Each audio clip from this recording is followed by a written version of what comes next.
সম্মানিত দেশবাসী ও মুক্তিকামী ছাত্র জনতা, শহীদের রক্তের বিনিময়ে ছাত্র নাগরিকের অভ্যুত্থানের মাধ্যমে আমরা যেই ফ্যাসিস্ট হাসিনার পতন ঘটিয়েছি এবং একটি নতুন বাংলাদেশের আকাঙ্ক্ষা করছি, তাকে নস্যাৎ করতে বিভিন্ন শক্তি ইতিমধ্যে তৎপর হয়েছে এবং নানা ধরনের ষড়যন্ত্র এবং পরিকল্পনা করা হচ্ছে।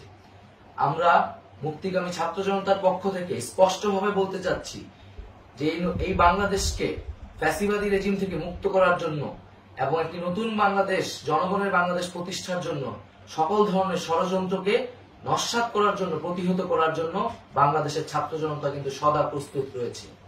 আমরা দেখতে পাচ্ছি নানান জায়গায় লুটপাট, সহিংসতা এবং সাম্প্রদায়িক হামলার মতো ন্যাক্কারজনক ঘটনা ঘটছে।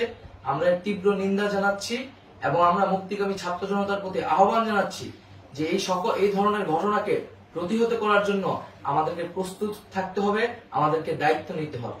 কেউ যাতে এই আন্দোলনকে নস্যাৎ করার জন্য এই ধরনের ঘটনা ঘটানোর সুযোগ না পায়, সেদিকে আমাদের সদা সতর্ক থাকতে হবে। আমরা আরো দেখতে পাচ্ছি যে রাষ্ট্রপতি গতকাল বলেছিলেন যে অনতিবিলম্বে তিনি জাতীয় সংসদ বিলুপ্ত করবেন, কিন্তু আমরা এখনো দেখছি যে একটি অভ্যুত্থানের পরেও এই ফ্যাসিস্ট হাসিনার জাতীয় সংসদ রয়ে গেছে। তাই আমরা ঘোষণা করছি যে আজ দুপুর ৩টার মধ্যে এই ফ্যাসিস্ট হাসিনার যে জাতীয় সংসদ, সেই সংসদের বিলুপ্তি ঘোষণা করতে হবে।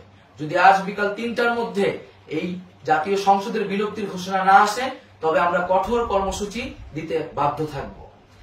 এছাড়া বন্ধুগণ, সবার জন্য আমরা জানাচ্ছি যে আমাদের যে অন্তর্বর্তীকালীন সরকারের কথা আমরা বলেছি, সেই সরকারের প্রধান উপদেষ্টার নাম আমরা ইতিমধ্যে ঘোষণা করেছি এবং এই সরকারের অন্যান্য উপদেষ্টা সহ সামগ্রিক রূপরেখা আমাদের প্রস্তুত রয়েছে। আমরা খুব শীঘ্রই সেই রূপরেখাটি জাতির সামনে উপস্থাপন করব। আমরা বাংলাদেশে স্থিতিশীলতা চাচ্ছি, সমাজে ন্যায় বিচার চাচ্ছি, সেজন্য কার্যকর পদক্ষেপ নিতে হবে এবং তার প্রথম পদক্ষেপটি হতে হবে এই জাতীয় সংসদ ভেঙে দেওয়া। এবং সবার প্রতি আহ্বান থাকবে, আপনারা শান্তিপূর্ণভাবে অবস্থান রাখুন, শান্তিপূর্ণভাবে এবং অহিংসভাবে এবং সকল পরিকল্পনাকে, ষড়যন্ত্রকে নস্যাৎ করার জন্য সদা সতর্ক থাকুন।